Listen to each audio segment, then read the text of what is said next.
Let's check this out. Let's see how your money is being, your tax dollars are being spent in D.C. This is a propaganda video released by the White House.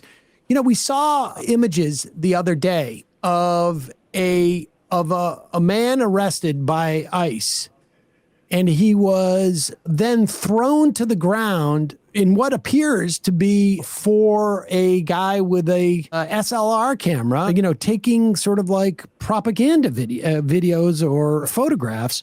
And here is one of those propaganda videos.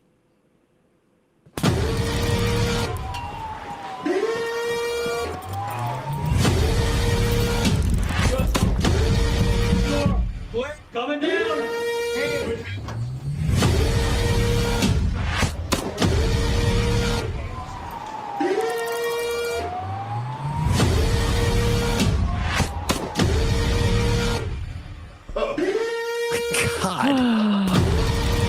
Oh my God, enough of that blaring, that knockoff, what, is that knockoff Dune soundtrack? I feel like you could watch us like just get our, you could watch Liquid me IV ready? Yeah, I was gonna say like you could watch me put like raspberries into my yogurt with some bran, so that you would put that music on it. It would feel dramatic. There was Sam is addressing his eczema. Exactly.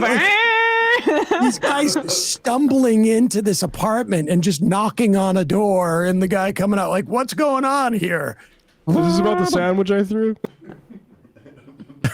Honestly, here is former White House deputy, or I should say, cabinet security. What is this? He's a White House cabinet security is what his title was when I looked it up. Oh, interesting. Okay. But he was under Biden. Yeah. Under Biden.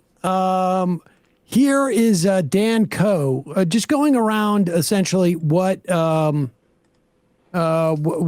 the Republicans and the Trump administration has done in terms of like cutting funding for DC and then just sort of parading around shooting these propaganda videos.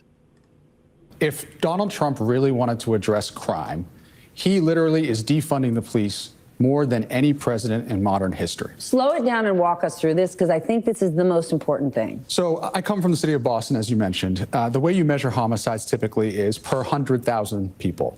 So Jackson, Mississippi is 72, Memphis is 48, DC is 27, Boston is 3.5. How did we do that? We did it through community violence intervention. The clergy, the community, and the government all working together. And so the Bipartisan Safer Communities Act, for example, put $250 million towards these kind of programs.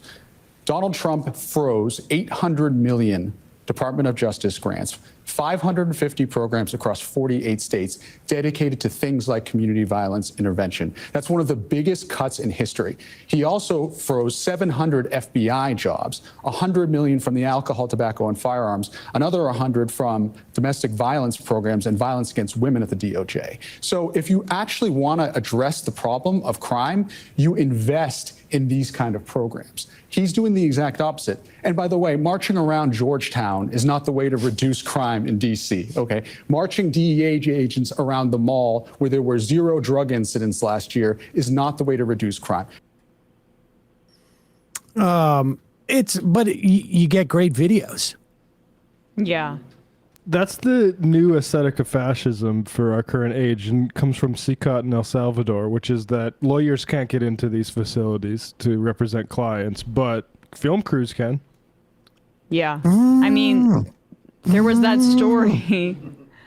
What was that? Like that they were floating a reality TV show for contestants for immigrants a few months ago, but they don't really need to do that. I mean, they don't have... Go ahead. Sorry. No, you go ahead. I just think that you need a little bit of background music. You need a little background music. Thanks. You need to make it more dramatic. Mm-hmm. Anyways. It's Friday. Yeah. It's casual Friday. But this is what's going on, and they're going to export this all around the country. Mm-hmm. Everybody's going to be, we're all going to have our 15 minutes of fame. I'm glad the anti-war candidate is deploying troops to American cities. Oh, love it. And the smaller government candidate.